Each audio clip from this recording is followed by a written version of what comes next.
Presiden terpilih Prabowo Subianto meneruskan lawatannya dengan menemui para pemimpin dunia. Setelah bertemu Presiden Cina Xi Jinping dan Perdana Menteri Jepang Fumio Kishida, Prabowo juga melanjutkan lawatan dengan menemui Presiden Uni Emirat Arab Sheikh Mohammed bin Zayed Al Nahyan. Go internasional yang dilakukan Prabowo mengingatkan kita akan gaya kepemimpinan Presiden pertama Indonesia, Soekarno. Ya, akan seperti apa Andro dan juga pemirsa jalan diplomasi yang ditempuh Prabowo dengan para pemimpin dunia? Akankah ia berhasil mendongkrak manfaat ekonomi untuk Indonesia? Untuk membahasnya telah bergabung bersama kami ada pakar hukum internasional Prof. Hikmahanto Juwana dan juga pakar politik yaitu ada Pak Slamet Ginting. Selamat sore Bapak semua. Selamat sore. Ya. Pertama saya ingin menuju ke Prof. Hikmahanto terlebih dahulu. Prof. Hikmahanto, kalau kita lihat apakah bisa kita samakan gaya kepemimpinan Prabowo Subianto ini menyamai atau seperti mengikuti gaya dari Bung Karno? Ya, kalau menurut saya sangat-sangat bisa. Dan kenapa saya katakan sangat bisa? Karena saya lihat Pak Prabowo lebih berinteraksi dengan dunia luar berbasiskan nasionalisme. Karena apa? Pak Prabowo ini merasakan bahwa Indonesia selalu dipojok-pojokkan oleh negara-negara barat, negara-negara maju. Kita seolah-olah bisa dipermainkan. Dan figur Pak Prabowo ini ingin memunculkan bahwa Indonesia di bawah kepemimpinan Pak Prabowo tidak ada lagi ketidaksetaraan dalam berhubungan. Dan kita tahu Pak Prabowo ini pernah pada masa kecilnya berada di luar negeri, berinteraksi. Bahkan pernah beliau mengalami bagaimana sulitnya bagi orang berwarna untuk bisa disamai dengan mereka-mereka yang merasa dirinya besar. Ini yang akan dilawan oleh Pak Prabowo. Dan kalau kita bicara seperti itu, memang sudah seharusnya Indonesia dalam posisi seperti itu. Ini penting sekali dan sekarang ini Pak Prabowo menggalang hubungan. Beliau memang belum menjadi Presiden Indonesia, tetapi kita harus paham bahwa ketika beliau diundang oleh Presiden Xi Jinping, beliau diundang sebagai presiden terpilih. Walaupun beliau sudah tahu bahwa pada waktu itu belum ada putusan dari MK dan belum ada pengumuman resmi dari KPU. Tetapi Beijing mengambil start, mencuri start. Beliau ingin, Xi Jinping ingin membuat hubungan Indonesia di bawah Pak Prabowo mungkin sama seperti di bawah Presiden Jokowi. Tapi Pak Prabowo pandai karena beliau kemudian pergi ke Jepang yang seolah-olah membalance kekuatan ini. Jadi kita tidak mau berada di bawah satu negara besar. Kita ingin membalance dan mendapatkan manfaat. Dan sekarang pergi ke Timur Tengah, ke UAE, memperkenalkan wakil presidennya. Karena dari segi keamanan tidak mungkin pada waktu nanti presiden dan wakil presiden sudah dilantik, pada saat yang bersamaan itu mereka berada pada satu tempat di luar negeri. Tidak boleh terjadi seperti itu, karena kalau terjadi apa-apa, maka siapa yang akan memegang tampuk kekuasaan di Indonesia? Seperti itu. Baik, dari gaya dari diplomasi internasional, apa yang persamaan mencolok antara Prabowo dan juga Soekarno? Ya, tentu kita akan lihat bahwa Soekarno dulu tampil menjadi ketua gerakan non-blok, salah satu figur tokoh gerakan non-blok. Nah, sekarang kemudian sebelumnya juga ada konflik perang dingin antara blok barat dan blok timur, antara liberal dengan komunis. Maka kondisi sekarang adalah ketika geopolitik bergerak begitu cepat, maka harus ada akselerasi termasuk bagaimana kita menjalin hubungan internasional dengan politik luar negeri kita yang bebas aktif. Artinya kita tidak akan terpengaruh oleh negara-negara besar, dalam hal ini ada Cina, ada Amerika. Maka kita berkunjung ke Cina dan juga mungkin Prabowo dalam waktu dekat menurut saya sebelum pelantikan harus juga melakukan hubungan diplomatik, melakukan pertemuan dengan Presiden Joe Biden. Untuk apa? Untuk mempercepat pembelian alutsista kita, pesawat tempur F-15. Karena memang ancaman-ancaman itu tidak pernah bisa diperkirakan. Misalnya kita memang tidak punya masalah dengan Cina. Cina agak berulah dengan Filipina. Tapi kemudian apakah kita akan lalai? Tentu tidak begitu. Makanya kemudian kita harus memperkuat hubungan internasional kita, memperkuat kekuatan militer kita. Kekuatan nasional itu wujudnya antara lain adalah kekuatan militer. Negara yang demokrasinya kuat, biasanya militernya juga kuat. Karena itu untuk menghadapi misalnya ancaman dalam tanda petik Laut Cina Selatan, memang itu jalannya adalah konflik antara ASEAN dengan Cina, tapi kita tidak. Tapi untuk mengantisipasinya barangkali kita juga bisa menjadikan misalnya Natuna sebagai provinsi sendiri, provinsi khusus untuk kemudian ini menjadi garda militer kita untuk menjaga keamanan laut kita dari ancaman di Laut Cina Selatan. Jadi ancaman-ancaman itu harus juga diantisipasi begitu. Nah, kalau kita lihat kunjungan Prabowo Subianto bersama dengan Gibran Rakabuming Raka begitu ke Uni Emirat Arab, ini apa kalau kita lihat targetnya? Apakah ingin semakin mempererat hubungan antara Indonesia dan UAE karena kita ketahui bahwa di Uni Emirat Arab ada jalan yang namanya jalannya Jokowi, dan dalam kunjungan ini baru pertama kali juga kita lihat Gibran ikut bersanding bersama dengan Prabowo Subianto. Ada target-target khusus tidak kedatangan Prabowo ke UAE ini kalau menurut Pak Slamet? Pasti itu ada jalur ekonomi, ada jalur politik. Jadi dengan negara-negara Timur Tengah kita mengambil keuntungan secara ekonomi. Sama dengan Cina, kita akan dekat dengan Cina karena dari Cina lah kita akan memperoleh kesempatan-kesempatan pinjaman-pinjaman ekonomi, keuntungan-keuntungan ekonomi. Tapi secara militer menurut saya, Indonesia di masa Prabowo akan lebih dekat ke Amerika. Jadi bandul ini akan tetap dimainkan sehingga kita tidak akan bisa dipengaruhi. Kita bisa dekat dengan Amerika, tapi kita juga bisa dekat dengan Rusia dan Cina. Seperti juga ketika kita punya pengalaman mengambil Irian Barat menjadi milik Ibu Pertiwi, ketika Amerika menekan kita karena mendukung Belanda, maka kita minta bantuan ke Uni Soviet. Maka militer kita waktu itu salah satu militer terkuat di wilayah selatan dunia. Baik. Prof. Hikmahanto, selain agar Indonesia dipandang setara dengan negara-negara lain dan juga tidak dipandang sebelah mata, benefit apa yang paling didapatkan oleh Indonesia ketika berkunjung ke UEA ini, khususnya Prabowo dan Gibran? Pertama adalah tentu memperkenalkan Gibran yang memang kalau dari sisi profil internasionalnya mungkin masih jauh begitu ya. Karena beliau adalah wali kota dan tidak terekspos dengan masalah internasional. Namun demikian pada waktu diperkenalkan juga Presiden UAE mengatakan bahwa tentu kenal ya, karena putra dari Pak Joko Widodo. Nah, tapi yang kedua yang terpenting adalah bagaimana nantinya ada tugas-tugas khusus mungkin yang akan dibebankan kepada Wakil Presiden terkait dengan hubungan di Timur Tengah. Karena Timur Tengah ini juga penting sekali dalam konteks untuk mau berinvestasi di Indonesia dan melakukan berbagai bantuan khususnya secara ekonomi. Karena jangan sampai Indonesia ini ketika kita membutuhkan banyak anggaran itu yang kita dapatkan dari luar negeri hanya terpusat pada satu titik saja. Jadi harus mempunyai alternatif lain, sehingga apa? Sehingga hutang itu tidak akan mengintervensi kedaulatan kita.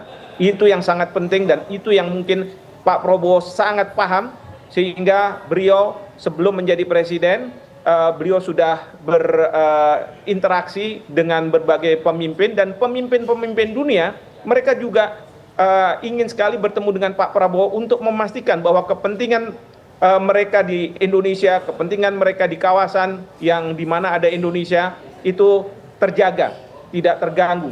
Nah, ini yang menurut saya merupakan keunggulan dari Pak Prabowo nantinya ketika dilantik menjadi presiden. Karena para negara-negara asing ini melalui laporan dari diplomat-diplomatnya di Indonesia tahu betul visi Pak Prabowo ketika beliau maju menjadi presiden sejak tahun 2014 kemudian 2019. Sehingga mereka tentu ingin sekali bahwa jangan sampai di bawah kepemimpinan Pak Prabowo Indonesia memusuhi mereka. Tapi ini menjadi kesempatan bagi Pak Prabowo untuk kita tidak akan memusuhi. Pak Prabowo selalu mengatakan bahwa 1,000 friends, 0 enemy. 1000 teman itu terlalu sedikit, 1 musuh terlalu banyak.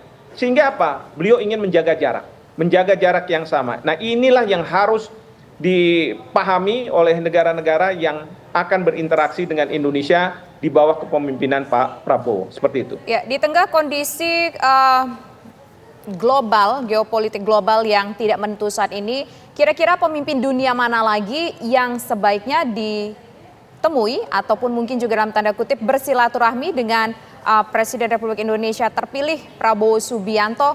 Kira-kira negara mana lagi? Apakah mungkin Indonesia juga dalam waktu segera sebelum dilantik Prabowo mesti bertemu dengan Joe Biden ataupun dengan katakanlah mungkin bertemu juga dengan Vladimir Putin ataupun juga pemimpin-pemimpin negara lainnya? Yang mana yang harus diprioritaskan terlebih dahulu? Nanti kita akan jawab ya usai jeda berikut. Kami kembali sesaat lagi. Saya ingin ke Prof. Hikmahanto, melihat kondisi geopolitik global saat ini, negara mana lagi atau pemimpin dunia mana lagi yang sebaiknya dikunjungi oleh Prabowo Subianto untuk semakin mengokohkan kaki Indonesia di kancah internasional?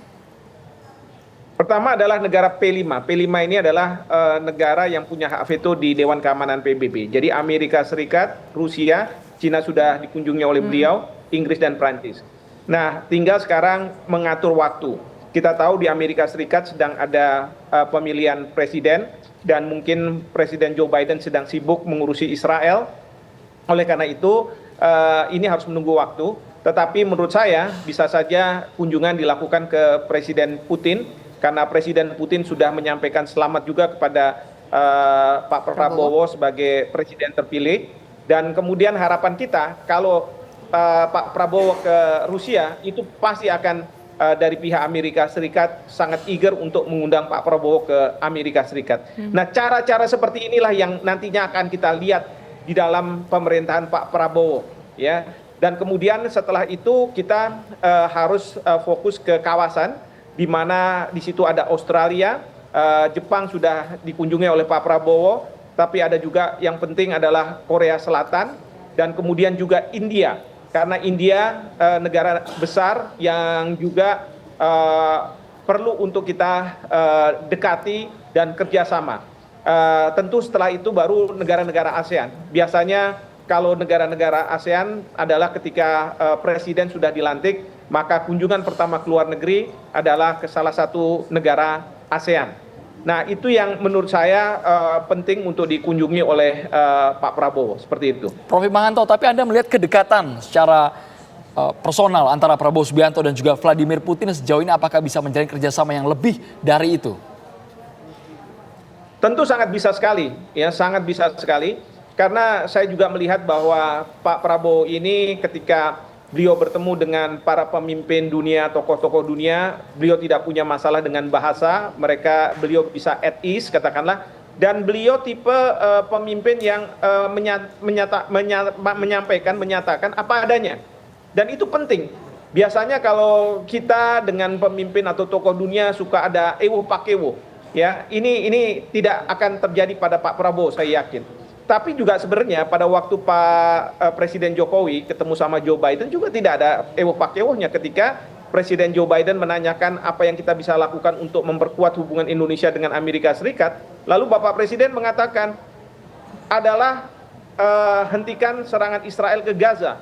Ini sungguh sangat luar biasa. Kita butuh pemimpin-pemimpin yang cerdas seperti ini di dunia internasional. Kita tidak ingin cuma datar-datar saja. Kalau cuma datar-datar saja, sudahlah.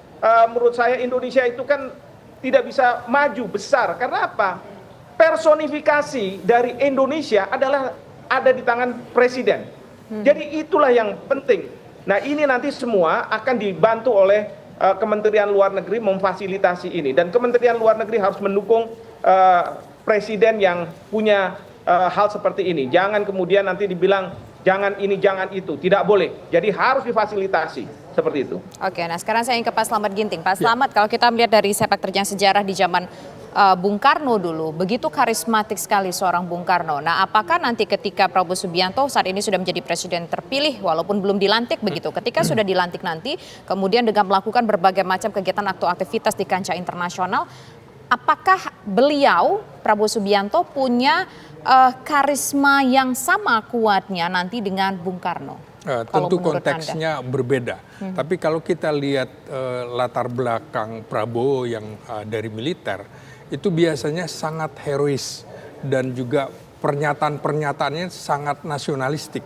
Kemudian ini akan diterjemahkan bahwa Indonesia tidak bisa kemudian diintervensi oleh negara manapun.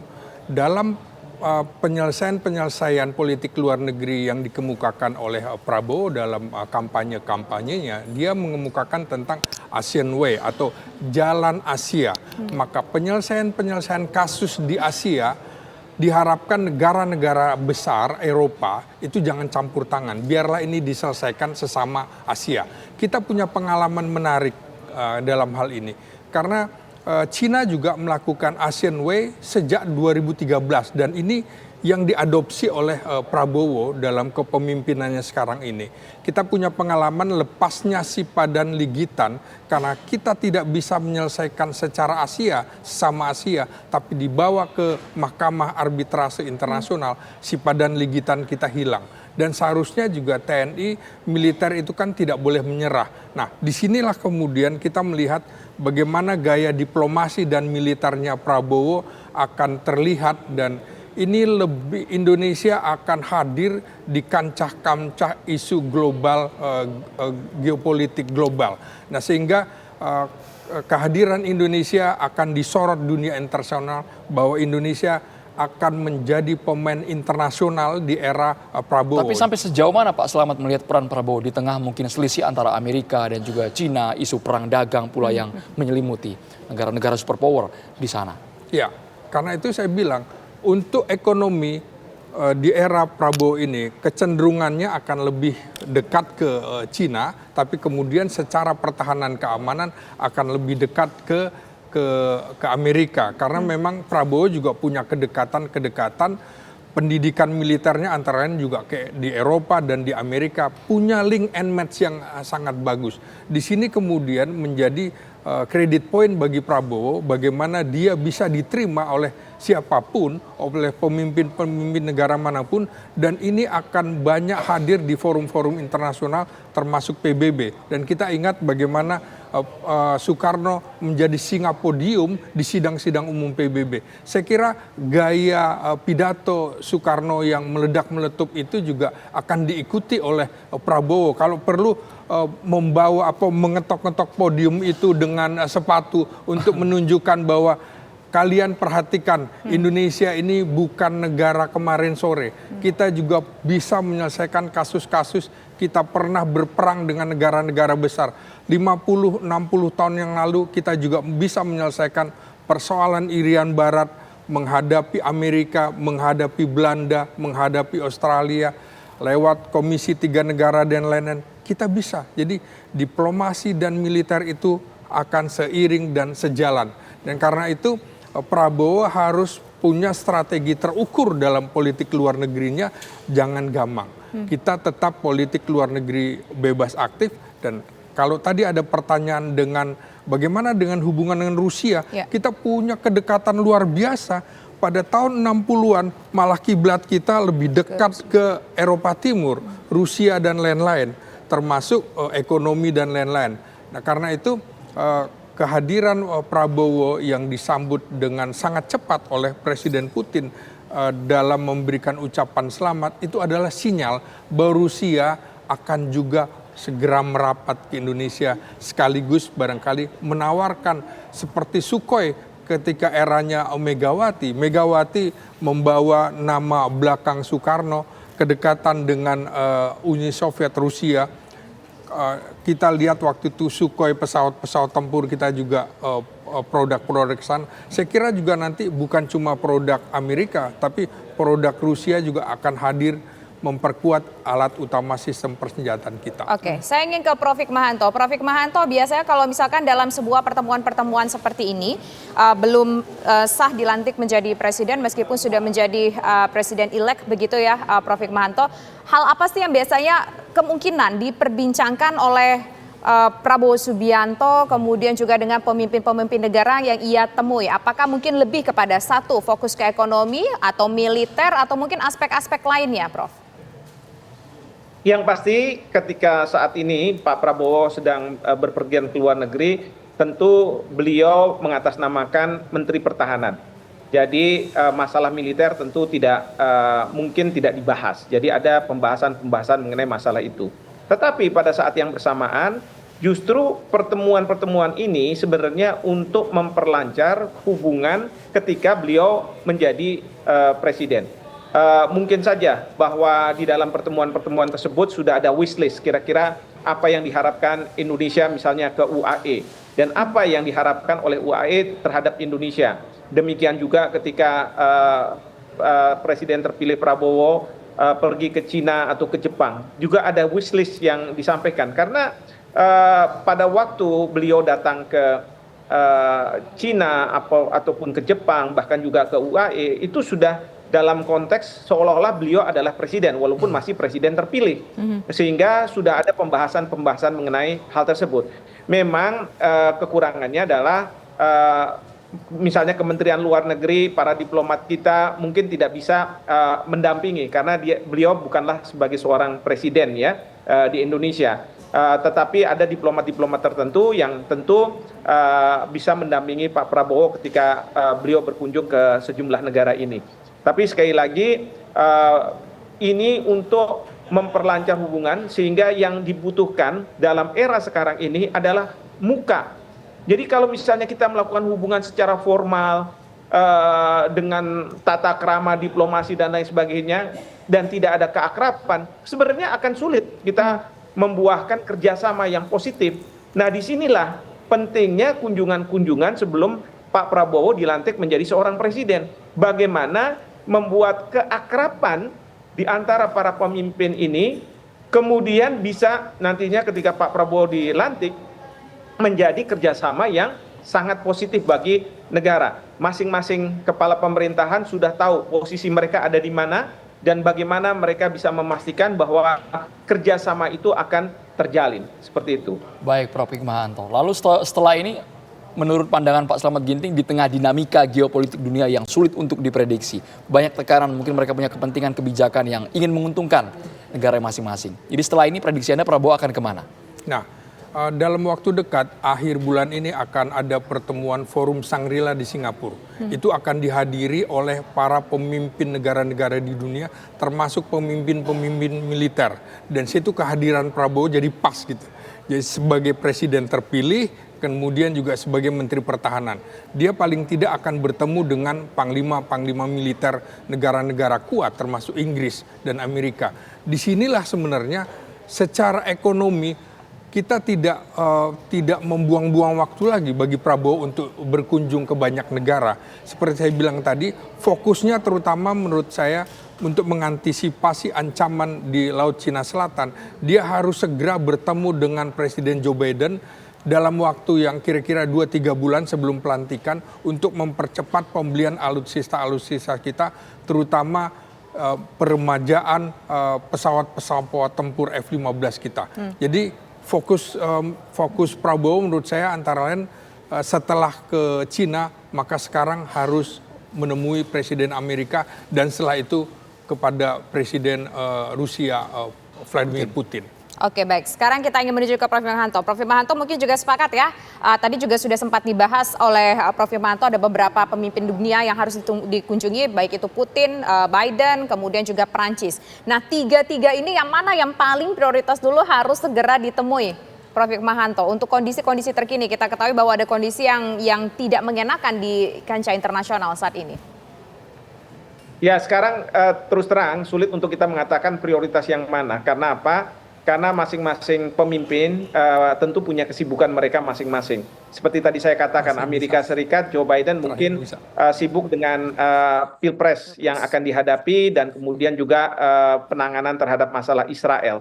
Sementara Rusia kita tahu baru saja dilantik Presiden Putin untuk masa jabatan berikutnya. Dan tentu beliau melakukan konsolidasi internal. Nah, yang paling mungkin adalah Perdana Menteri Inggris sebenarnya, karena mungkin saja Inggris bisa menjadi representasi dari Amerika Serikat. Sama halnya seperti Jepang ketika Pak Prabowo datang ke sana, bisa dianggap merepresentasi Amerika Serikat. Tapi yang saya katakan tadi, ini perlu ada juga strategi. Jadi kalau misalnya Pak Prabowo misalnya mendapat undangan Presiden Putin, ini bagusnya ya dilakukan kunjungan tersebut. Karena apa? Biar nanti dari sisi Amerika Serikat dia akan mengatakan kita jangan sampai kalah start. Kita harus membawa Pak Prabowo ini mendekat dengan Amerika Serikat dan jangan sampai beliau nanti terlalu dekat dengan Rusia atau terlalu dekat dengan Cina. Ya, nah ini yang jadi perhitungan juga oleh negara-negara dan kemudian Pak Prabowo tanpa harus meminta-minta waktu dan lain sebagainya, saya yakin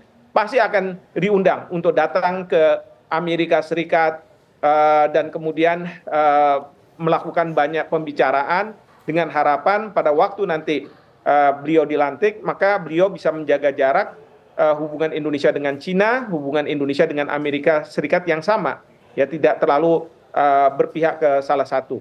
Jadi seperti itulah yang nantinya harus dilakukan dan ini semua biasanya akan dilakukan oleh Kementerian Luar Negeri dan perwakilan-perwakilan yang ada di negara-negara tersebut, memastikan agar bisa ada kontak-kontak sehingga Pak Prabowo bisa berpergian ke luar negeri ke negara-negara tertentu. Dan saya harap bahwa di dalam forum-forum internasional seperti tadi Shangri-La Dialogue dan lain sebagainya, Pak Prabowo bisa menyampaikan berbagai hal, termasuk apa yang terjadi di Timur Tengah sekarang ini. Ya, bagaimana kita marah sekali dengan tindakan dari Amerika Serikat yang terus-menerus mendukung Israel meskipun Israel sudah banyak orang mengatakan ini sudah sampai ke fase genosida seperti itu. Baik, rakyat ingin hasil konkretnya seperti apa dari pertemuan lawatan dunia ini? Ya, salah satu program Prabowo yang diandalkan adalah program makan siang gratis. Karena itu salah satu negara Asia yang dikunjungi adalah India. India adalah salah satu dari 79 negara yang melakukan program makan siang gratis. Dan itu dilakukan sejak tahun 2000, artinya sudah 24 tahun. Buktinya adalah 50% stunting itu berhasil diatasi oleh India. Saya kira Prabowo akan melakukan kunjungan ke India untuk mencontoh, mengadopsi keberhasilan-keberhasilan di Indonesia sekaligus program unggulan dia untuk mengatasi kemiskinan, untuk mengatasi stunting dan lain-lain. Saya kira India salah satu negara besar selain Cina, Jepang, Korea yang akan menjadi fokus kunjungan Prabowo dalam waktu dekat ini. Oke, baik. Terima kasih Pak Slamet Ginting atas waktunya sudah bersedia berbincang bersama kami, hadir ke studio TV One. Dan juga terima kasih Prof. Hikmahanto sudah bergabung bersama kami. Selamat sore semuanya.